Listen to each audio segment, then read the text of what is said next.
का भाव है कि अगर ज्ञान मार्ग, कर्म मार्ग, भक्ति मार्ग में से किसी एक का अनुसरण करने चलते हैं तो क्या भगवत जो उनकी जो संतान होगी तो वो किसी, जैसे भक्ति मार्ग का इनको बालक चाहिए तो भक्ति मार्ग के विषयक पढ़ना और उसी विषयक, या कर्म मार्ग। बहुत उसमें संस्कार बदलने के लिए पहली बात है कि वो बालक प्रारब्ध से प्रेरित होकर आया है, उसका कई जन्मों का कर्म संस्कार उसके साथ है।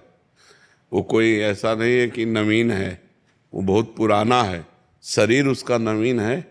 नहीं देखते कि कोई ज्ञानी पैदा हो रहा है, कोई अज्ञानी पैदा हो रहा है, कोई गर्भ में ही नष्ट हो जाता है, कोई बाहर आके नष्ट हो जाता है, कोई बाहर आके बड़े भयानक रोगों से ग्रसित होता है।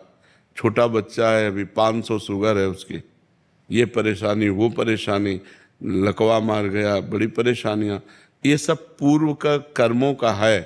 तो अगर हम चाहें कि अब वो पूर्व कर्म का पापाचरण अधिक करने वाला संस्कारी है, अब हम चाहें कि उसे ज्ञानी पैदा कर दें तो नहीं पैदा कर सकते।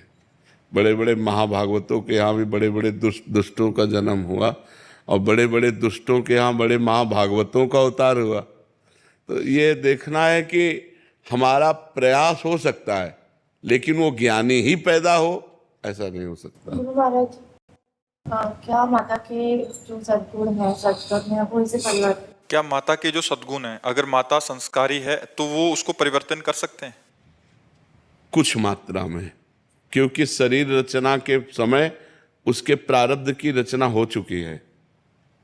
शरीर रचना के समय उसके प्रारब्ध की रचना हो चुकी है। कितनी मात्रा में पाप और कितनी मात्रा में पुण्य, दोनों को मिश्रित करके मानव देह बनता है।